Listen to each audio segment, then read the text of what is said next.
all right, ladies and gentlemen, and welcome to the Rum Lab channel here at savvy.co. I'm super excited to be here once again. We actually had a really cool presentation on Wednesday with the WordSpa.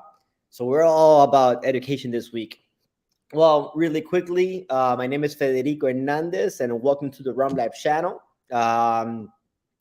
For those of you who have not participated before, who are attending or participating for the first time, to your right, you see a chat box. If you're here right now at savvy.co, and then in the very bottom area, it says ask questions during the event. If you have any questions, make sure to put them there or put them in the chat box. It's okay.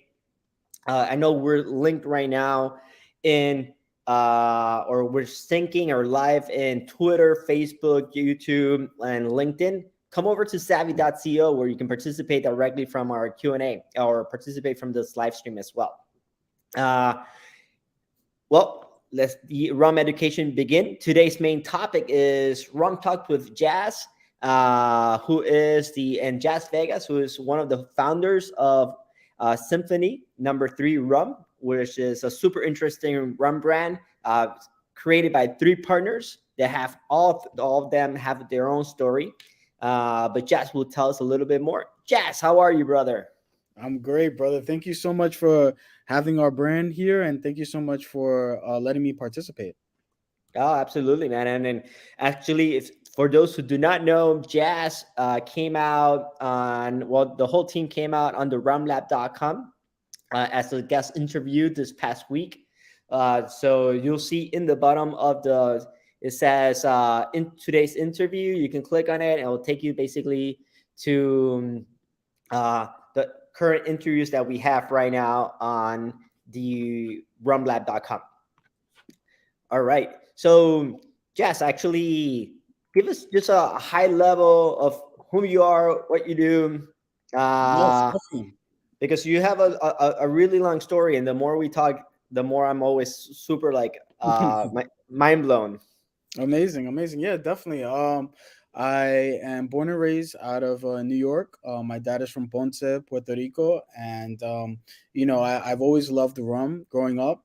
That's one of my dad's favorite liquors. I always found rum to be a very cool, unique category. And just growing up and working in the hospitality industry, specifically a private members club called Soho House in New York, will really open my eyes to hospitality, really opened my eyes to food and beverage.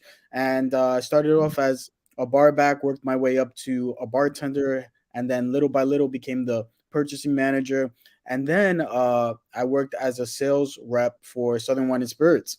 So I did that for a couple years before I then worked with a winery. And then I was just like, hold on, I really love rum. Let me go back to that. And, that happened roughly 3 years ago.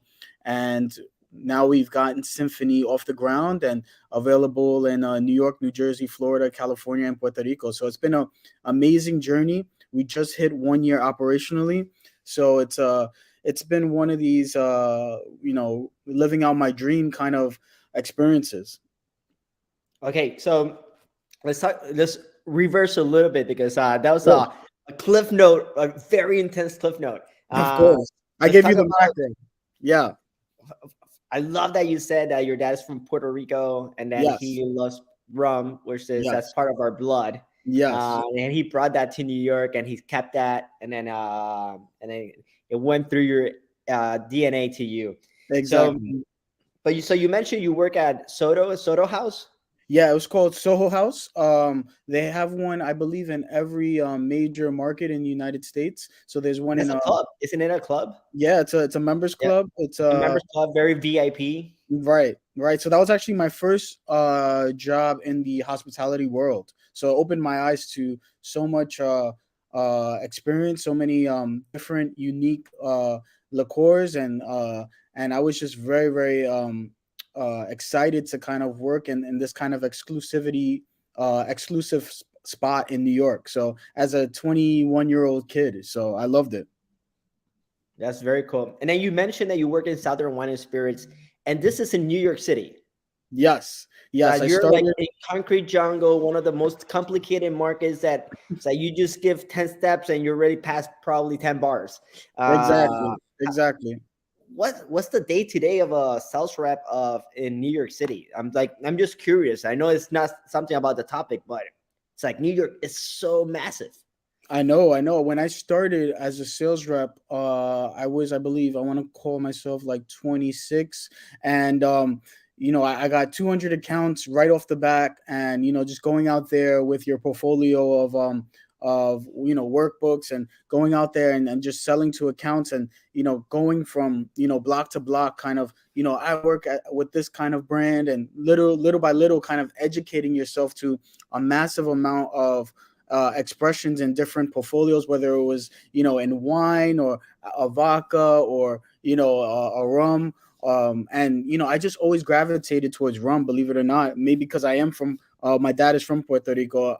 I always love to kind of learn more about barrels, and how to age, and I feel like Southern Wine and Spirits kind of opened my door from learning the sales aspect of it. So it was a great opportunity. It was great for my, I guess, my trajectory. But it was one of those things where it really opened my eyes to how to build a brand.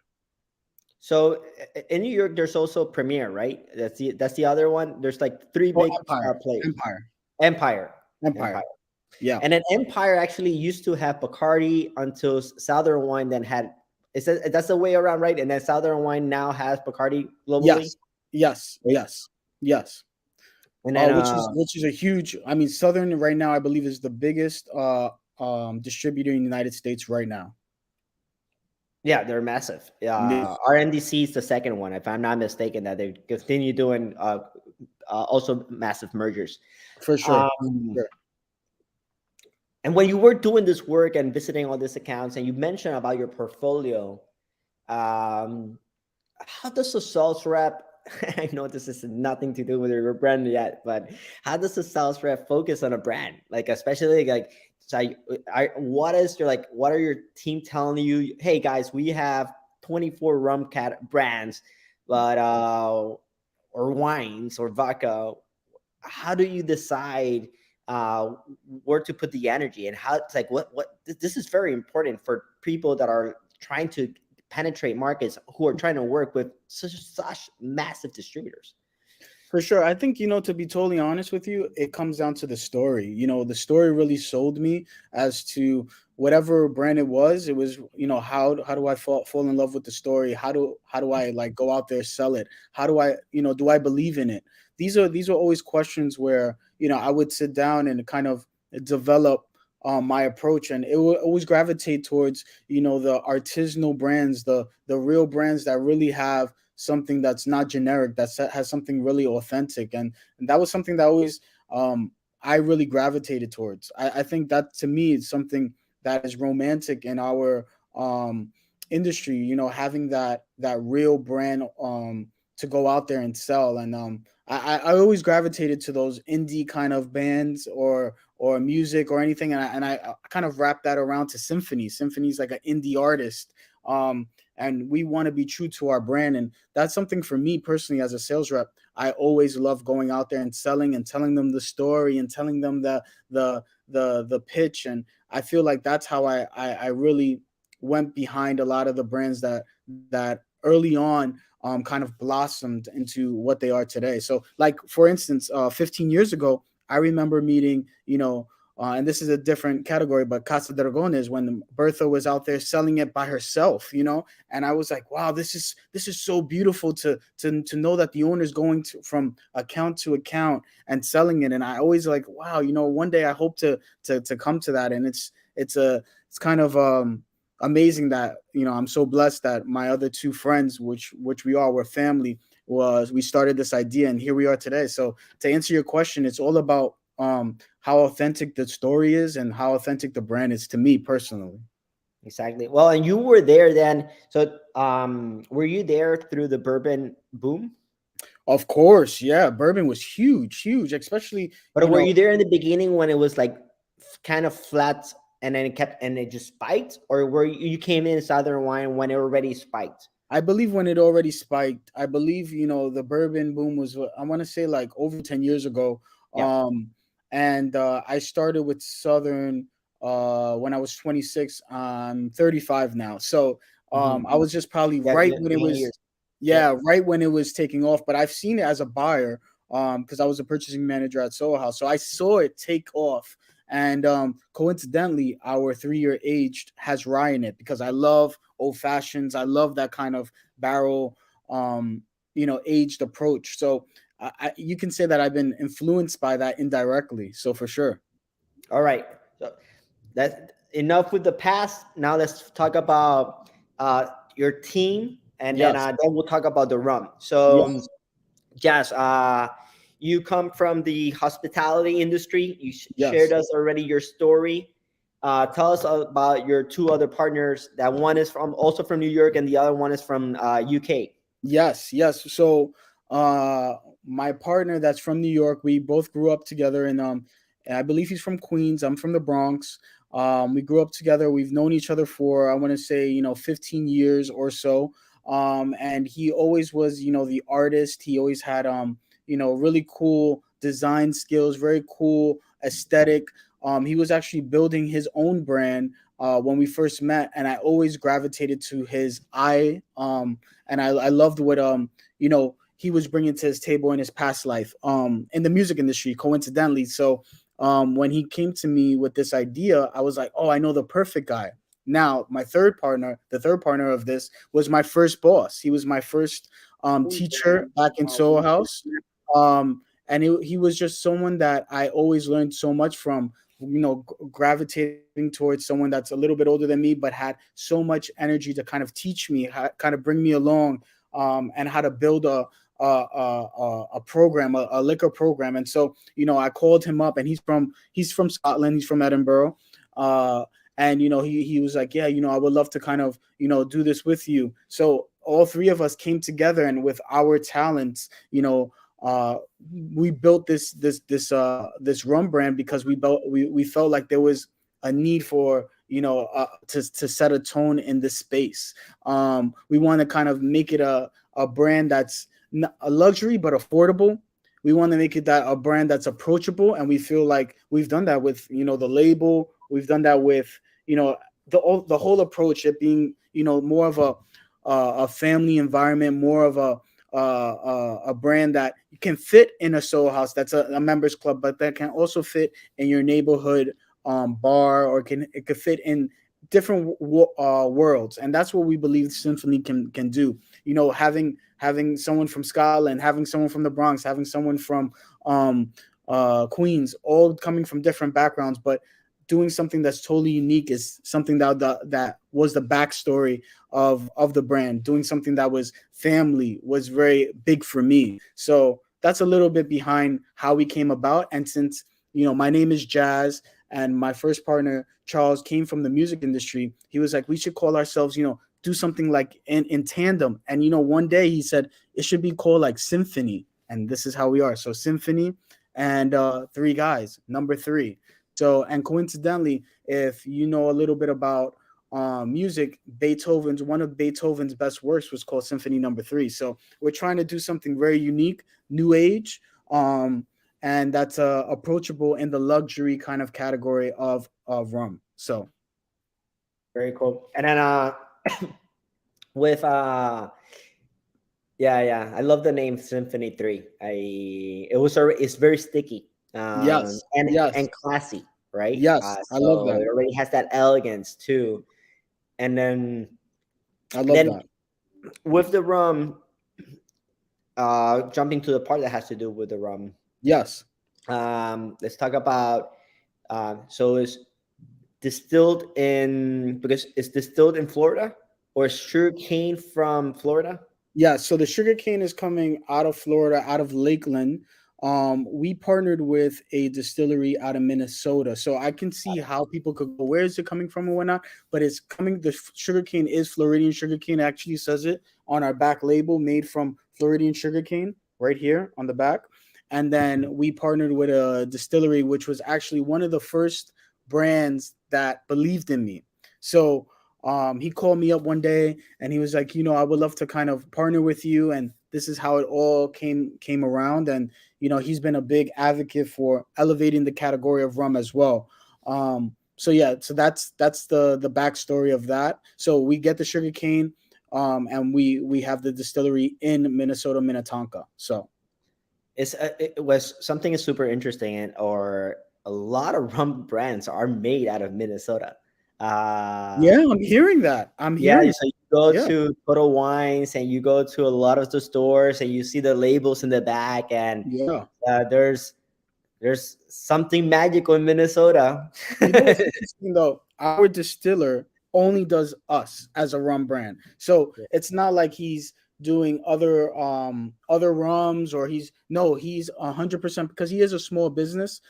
He actually started in the RTD. He started in the bitters kind of category, and he identified as well as us that we can do something really cool and unique in rum. So we're the only rum brand that he works with. He also is he's also involved day to day with us, and he wants us to succeed so that we can kind of do something unique, especially in the other expressions which we're trying to develop as we go. So Exactly. Well, one big company from uh, in Minnesota is called House Alston, yes, and then they do right. They have where and they're super important players in the industry for me, especially that they did such a great job with Smith and Cross. yes, When at a moment that a lot of the rum brands or bars around the world were having issues with distribution because of Appleton or this other brand, so he was able to facilitate a great traditional Jamaican rum to many bars around the nation. Um, so that's a and great brand. they're based Yeah, out of Minnesota. Plus, they also have John D. Taylor Velvet Felarum, yes, that's a great Falarum. Yeah, yeah, which is made in Foursquare Distillery. yes, that's right. That's right. I love that rum as well. Great rum. So, tell us a little bit now. Let's talk about the aging process. Yes, We already know the main ingredient is sugarcane. Is it sugarcane juice or sugarcane molasses? sugarcane molasses. Yeah, Okay, because yeah, or granulated sugar, right? right. Exactly. Yeah. So you're using molasses, Yes, we're using molasses for ours. Yep. and then and then the process of fermentation. Do you know about it? Is it like is it wild cheese, baker's cheese, brewer's cheese? Is it something like, because actually today it's so easy to get great quality cheese, right? Of course. And you were mentioning this distillery, your partner. You were the new project for him to try to developing a rum. Yes, I believe it's Baker's G's. By the way, your feedback is a little bit off, so I see your mouth moving and then it's delayed. So just if I have like a 5 second late relay, just know I'm hearing everything you're saying. But yeah, it is Baker's G's. And yes, we are the only rum in the distillery. It's actually, if people want to look it up, it's called Dash Fire Distillery.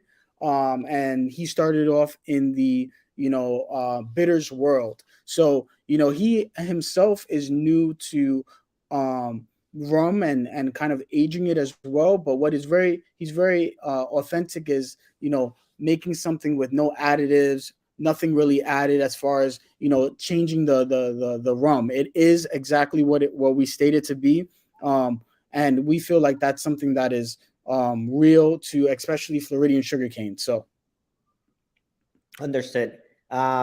Yeah, my impression would be someone that specializes in doing great quality beater is like a perfumist, yes, right? that's exactly a great They have analogy. to create this magic, this potion that has to taste good and has to Yes. be super mixable. Yes, it's Uh, funny. Every time I go into and I see him in the distillery, it's like a scientist at work. He's over here. He has all these little bottles. He's over here, trying, aromatic bitters and chocolate bitters and pastry bitters and all these different kind of bitters, which is really really cool. He gets really into the different types of grains, and it's amazing to see a master at work. So for sure. Very cool. And then, uh, so is the through the distillation, anything you is it pretty standard? You guys use the body, none of the heads or the tails are used. Yep. Um, because some brands like to rectify or use some of the process, and it's okay. So and then you have your neutral rum that comes out. Yep. Uh, tell us what happens afterwards. So I just want to preface this as well.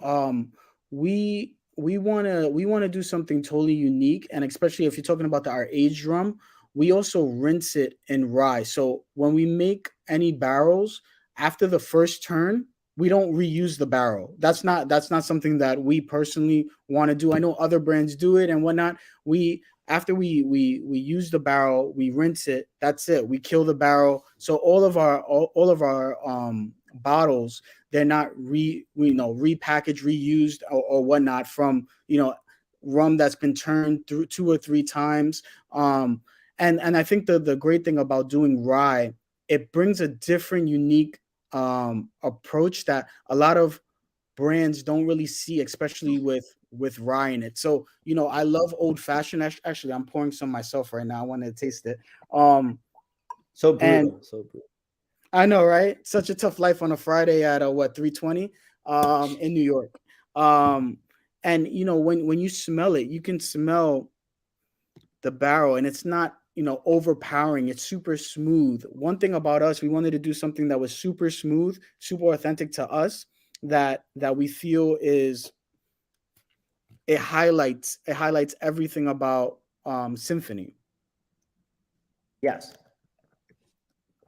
There's no burn. There's nothing coming down as far as a huge aftertaste or anything like that, where other brands might have a sharper um uh aftertaste, or the palate is a little bit um overwhelming. For us, we feel like Symphony should be approachable, should be really good for classic cocktails, should be really good to kind of build that cocktail culture, especially in New York. That's something that we feel like we can be in every um high end bar, especially now I'm out and about and I'm building out the business. We feel like we should be in a lot of cocktail programs because of how the rum is kind of highlighted with the rye. So to answer your question, yeah, we're doing something very unique that is very on brand for us. Very cool. You got here on your website that on the age rum, you got some notes of mango, vanilla, Yes, yes, right? Cacao, yes. banana. Is it more like ripe bananas? Yeah, I would say more of a ripe banana. Yeah, that's a good. Yep. Then tobacco and rye. And then when you were mentioning the rye, so just to clarify that point of view, so you guys purchase ex rye barrels or barrels that wait ex American oak barrels that were aging rye whiskey. You don't rinse it. You try to leave it as is, so that way it mixes with the rum. No, we actually Oh, don't sorry. buy. Then I apologize. Yes, yes, yes. No, we don't buy X. You said X bourbon barrels. No, we do X not rye, buy X rye, X X rye. rye. Yes, we do X rye. Um, and then we also rinse it as well with rye. And then after it's Oh, you done, rinse it with rye. yeah, we rinse it with rye. And then after it's done, we don't reuse the barrel Hmm. because the barrel is already, we feel it's already tainted. Got it. Got it. So Yeah, once it's you age it, you put in your juice. You used it for a year, 2 years, 3 years, whichever done. project you're doing. Yep, Empty the barrels, and then barrels. Then you guys resell it for done. whoever Yep. Yes, or whatever you exactly. do decide to do with the barrel. Exactly. And right now, these are our 3-year aged rye barrels going into this bottle, the age. Yep. Understood. So right now you're celebrating 1 year of being in the market, but this project has been going on for more than 5 years, I imagine. Yeah. It's funny. people are like, oh my gosh, I'm so glad that you made it a year. We've been doing this, we've been developing this for some time now, but we didn't want to do a white rum on its own. We wanted to come out together with the white and the age side by side. I'm a huge believer in doing something, all the way through and seeing it out. So yeah, we've had this project, and coincidentally, we felt that COVID was a great time to kind of um, introduce introduce both of them at the same time. So for us, we felt that during this time of stay at home, we launched our brand side by side. So it worked out for us, and it was one of those things where our distiller, he was already introducing some kind of rum program that he was thinking about. So when we kind of collided, it was like a match made in heaven. That's super cool. Yeah.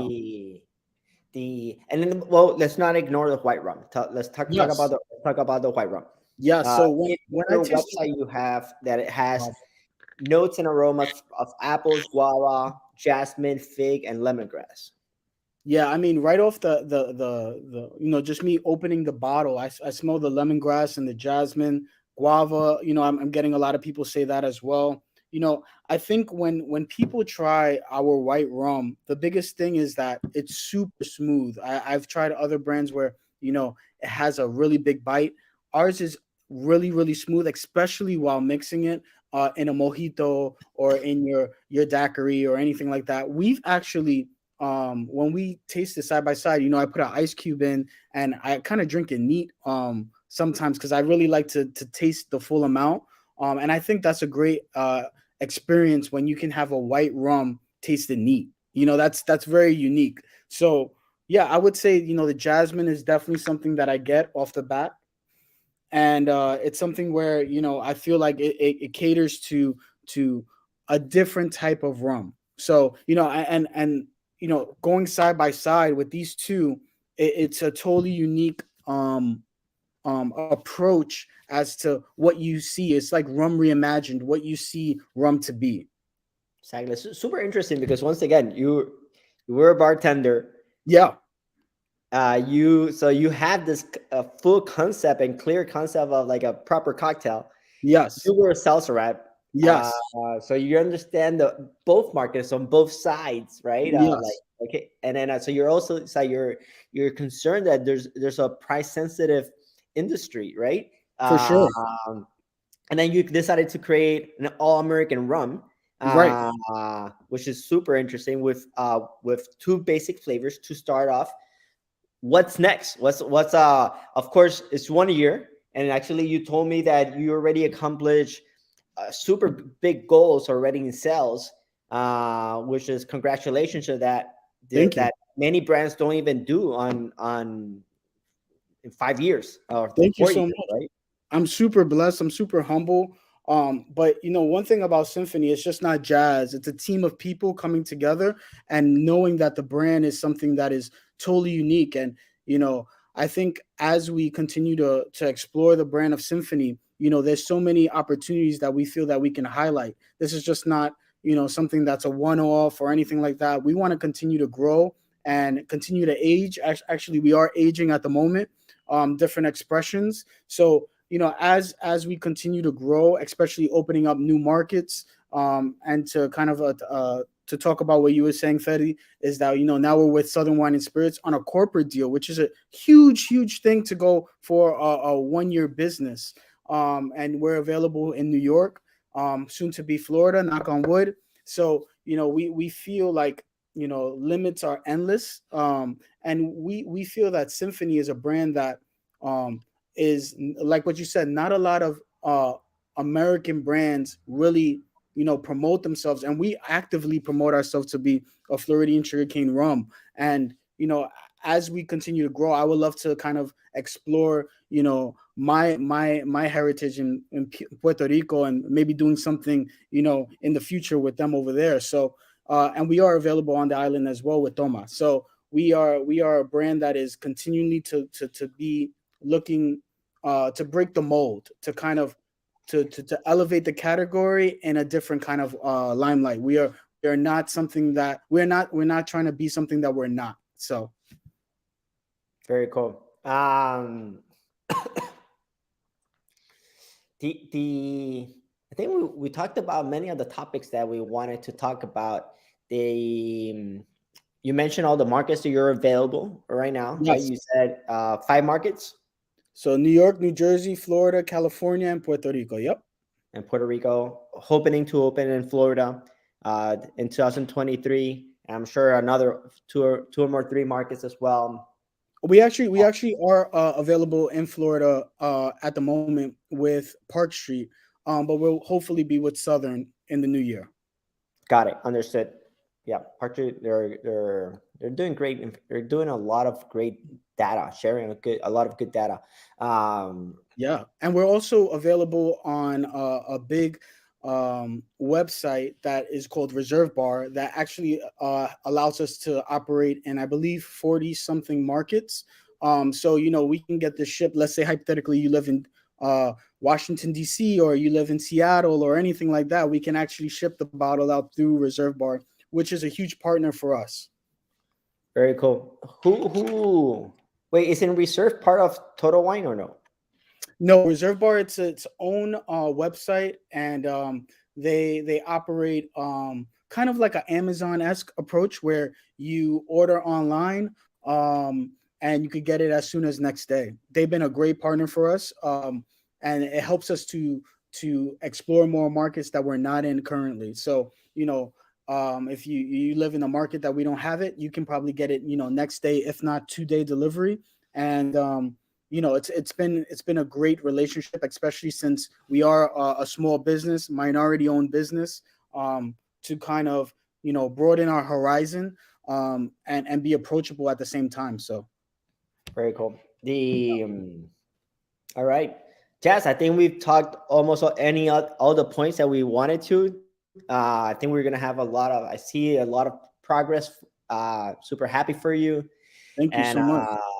and the acceptance has been super great. Yes. The And that the journey continues. Yes, thank you so much, and I appreciate your platform. I appreciate you having me on, and I can't wait to see us to do more things together.